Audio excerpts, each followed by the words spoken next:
everybody, welcome to Gone Hollow Minis. My name is Colt and this is another Tarnished Tuesday, the series where we are slowly working our way through the Elden Ring the board game miniatures.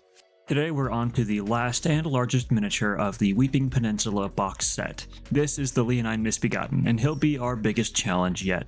But because of how large he is, he actually gives me the chance to talk about a tool we haven't really used yet, the airbrush.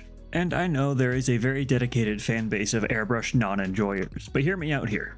When you're just getting started, you don't need a super expensive, super fancy airbrush or a compressor. Just the basic will do, and the basics are pretty cheap when it comes down to it. They can be a little bit fiddly, and it is another skill set to learn, but when has that ever been a bad thing? I've had this air compressor and this airbrush for quite some time, but I've never really used them because I didn't know how to. But recently I've come to understand how kind of silly it is to have a tool at my disposal that I don't use just because I don't understand it. So I'm kind of considering this the start of my airbrushing journey, and what better point for you to jump right in right alongside me. This is going for a similar look to the previous Misbegotten that we've done, albeit with a slightly changed recipe to account for the larger scale and tool differences. So we're going to go ahead and start by base coating the skin. This is Rakarth Flesh, a paint that we've used for pretty much all of the monster and enemy skins so far. Moving on from that, we're going to go ahead and start working on base coating the hair as well. Unlike the other Misbegotten, the Leonine Misbegotten has this bright red mane. The base color that I'm using here is a mix of Vallejo Red Hole and Army Painter Molten Lava. This gives us a slightly darker but definitely still orange tone to start building up our hair details.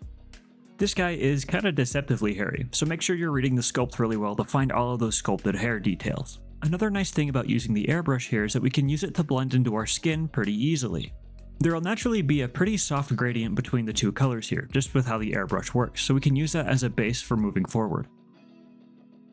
And speaking of gradients, the art for the Leonine Misbegotten has his hands and feet a very dark, almost black color. So I'm going to use the airbrush here with some Vallejo German Grey to start that gradient going. This is another one of those things that, while possible, would take forever with a brush. The airbrush just makes it a whole lot easier, simpler, and more straightforward. But now, with our base coats applied, we can start working on our layers. I'm going to start with the skin here. I had a bit of overspray from some previous steps, but that's pretty easy to clean up. I'm just going back in with Rakarth Flesh to clean up wherever that happened. And now for a familiar color in this recipe applied in a slightly different way.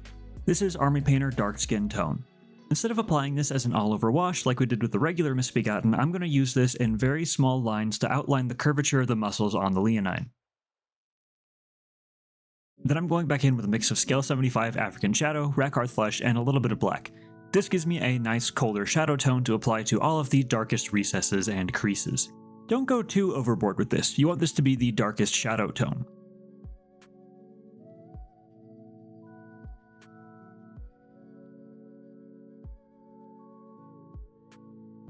We will be applying final, punchier highlights later with pure Wraithbone and a brush, so just use this to outline the volumes of our highlights. But that does it for the skin for now. I want to move on to the hair to get the... Now I want to move on to all of the fur.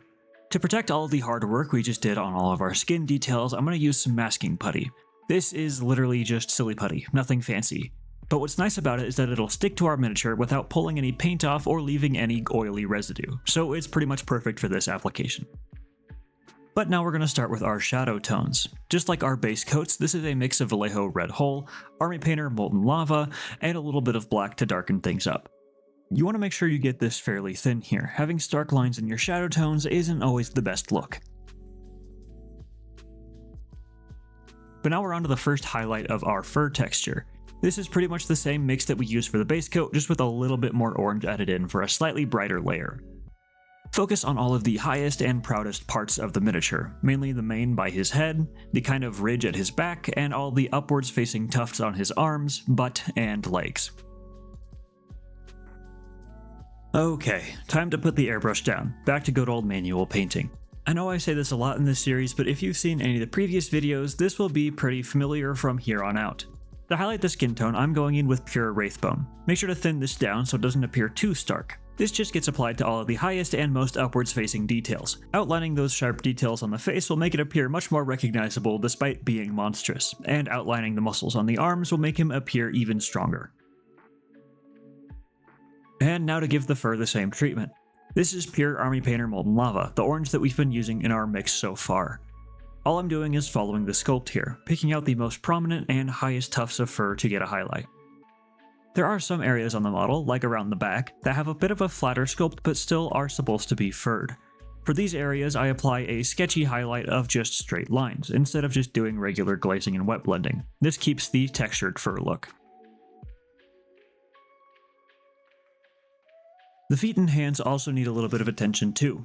The gradient from the airbrush looks fantastic, but it needs a little bit of help. Firstly, I'm just going into the recesses with a little bit of Black Templar's contrast paint, thinned a little bit to be a bit of a heavy wash consistency. This will darken down all of our recesses while keeping the cold tone that we established with our skin shadow colors. And then I just went in a little bit later with some Army Painter Deep Gray to highlight all of the knuckles and ridges. Now onto the details that we didn't get to hit with the airbrush. You could absolutely have hit these with a little bit more masking, but I just, I didn't. But that's okay, we'll take care of them here. However, going with a nice forest green I think might be a little bit too saturated for Elden Ring, so I'm sticking with my favorite green of all time, Scarab Green. I thinned this to a nice base layer consistency and applied it with a big chunky brush. Now moving on to the details of the tail. Honestly, this took a little bit longer than I expected it to. I started by shading the bottom of the tail with Army Painter Terrestrial Titan. This is a nice dark purple color that'll work well with our Scarab Green. I thinned this down quite a bit and also applied it while the Scarab Green on the bottom of the tail was still slightly wet, helping with the blending.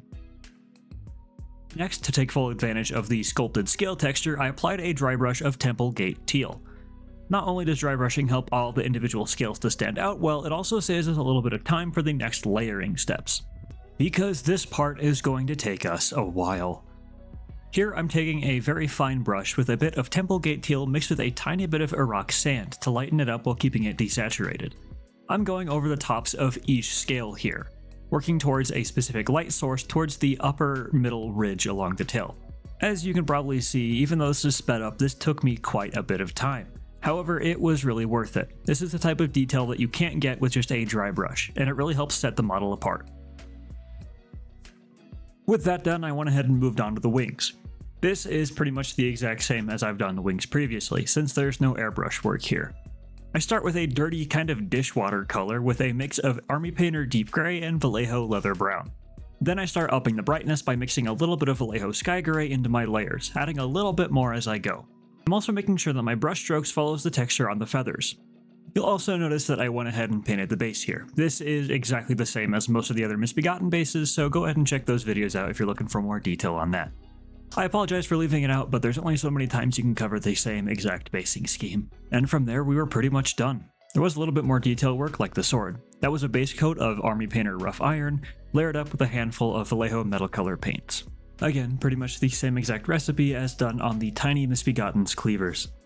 From there, it was just a matter of finishing up the final base details, like the gloss coat on the water portions of the base, and giving him his customary scarab green base rim.